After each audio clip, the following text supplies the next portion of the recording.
Thank you, family, loved one, and friends, for tuning in for another conversation regarding truth and life. Truth and life encompasses everything that we have to deal with, from work, from family, friends, loved ones like yourselves, businesses, church, medical, hospital, whatever the case may be. That's one of the things that has been put on my heart to just share with you as life um, brings certain challenges to us. This is to try to just help share and hopefully give you some tools to be able to navigate through the challenging times. Okay, so for myself, I enjoy talking the tech talks and business, and but that doesn't make up everything that's about us, you and I can't just leave out who we are as humans and humanity, and the mindset and the just some of the problems that consumes us from day to day, week to week, month to month, year to year. So it's been just laid on my heart to just kind of share a little bit past just business. And before we get started, of course, hit the like, hit the subscribe, and please share so we can continuously help others around the world. Okay? So, um, I've shared with you guys before. Uh, I'm an author, of course, Truth and Life. This platform has been birthed from a book, one of my books that I've written. And I wanted to be able to share different things and elements from the book, from my past and present life. And, we'll be praying to see what God does with me personally in the near future. I am a life coach as well, and I am a part of a ministry underneath Upset the World that is spearheading a new launch, which is Mentor You University, and also the Bomb Counseling Center. And from that, just sharing and listening to my fellow brothers and sisters, uh, I want to share something that's true to me, that's on my heart, and that's being true to the real you, no matter what comes. Being true and staying true to the real you, because life tends to revolutionize our existence with good times, bad times, indifferent times, difficult times, right? And these things forces us and our human nature to mask sometimes who we are as we present to others. We want to avoid the pain sometimes that is um, amongst us, that we're trying to deal with. And the truth of the matter is that we all have put on a shield at some point in time in our lives that has caused us to cover up in the sense of protecting ourselves, right? Because we recognize the hurt, the pain, past hurts, past pains, disappointments, even that has just flat out disrupt our lifestyle, our way of doing things, who we are. It could have even been an organization that has devastated our world, changed it up in a way that it feels and felt messed up. So the mask is there, all right? And it's there, we believe, to try to help us tolerate and go through certain aspects of life that we're faced with on a daily basis. If the wound is very deep and is current and is not dealt with, it becomes a sore.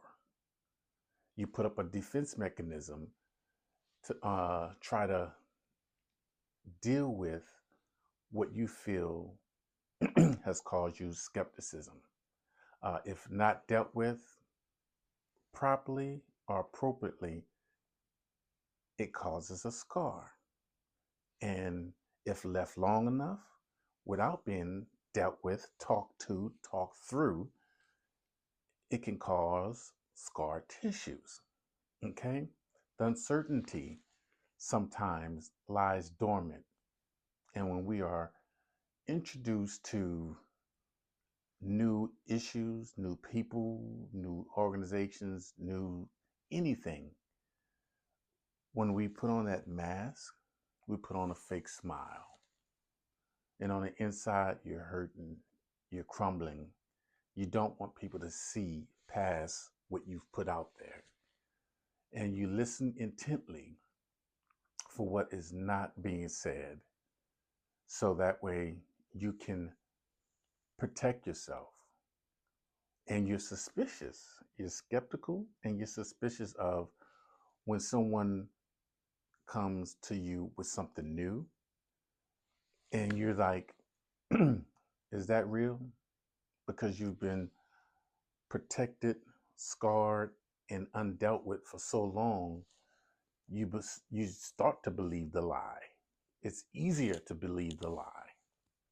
And you go through your mental Rolodex saying, is this right? Compare, contrast, judging, agreeing to disagree. and you just really haven't dealt with what has been ailing you from the past that may have nothing to do with what has been presented to you new. So you try to validate what others are saying to a certain degree, just to see if it matches up to what you believe is truth or slightly truth. And you evaluate whether or not what is being spoken is truth. Or are they just scheming behind something else? They have an ulterior motive, right? Different things like this causes people to conjure up something else that is not even there. None of us can really get anywhere if we are suspicious of everyone and everything. None of us. So I want to communicate to you to help you have a better balance in your life, that you can grow from past hurts and move forward with the people that are with you, that you know and trust and believe that are really and truly with you, and even embrace new people. You know, I know, and I've heard the term, I don't do new people. Um, I've said it at some point in time because of hurt, and have had to let that go because I basically hindered myself from new people that was basically going to help me grow as a person, grow as a man, right? So um, I had to make a decision to open myself up and allow myself to work, play with new people. Um, and yeah, I have my checks and balances that I do with those new people, and there was more good that outweighed my suspicious thoughts of what was bad. And yeah, there's certain um, force fields that I keep around me still, just as a protective measure, so I just don't be so gullible. Because I like people. I like to have fun with people, and just want to be able to enjoy myself with others, right? However, I don't want to be so gullible where I get taken advantage of again, right? So, trust is a big factor for myself, and it's important that I find a good trust area with those people that come in my life. Trusting others with who I am, who I can freely and comfortably become when just sharing my personal self, my personal information, my personal likes, my personal dislikes, and still be able to be Johnnie, and still be able to be someone to have fun with. Um, and yeah, and I always said, I still feel trust is earned, not just given. And it takes you to go through a few things, go through some time to be able to establish a trust balance, a trust barrier, a trust area that you know that that person is trustworthy. Now, I'm not saying that people won't make mistakes even when you allow them past your trust barrier, right? But you get to know the person, the genuine person, and even in mistakes, slips and falls, you can forgive that. You can forgive them and move forward with what makes you be the true person that you are. Because who you are, the world benefits by being the best you that you can be. Okay? So I say that with love and all sincerity. And another discussion with Truth and Life, we may have as a part 2 to this, because I feel more that can be said and can be shared, but I feel the need to just stop right now, and we'll circle back and dive a little bit deeper into being true to the real you. So as always, love you, family. Continuously grow and continuously be good, and most of all, continuously be great. I'll see you next time.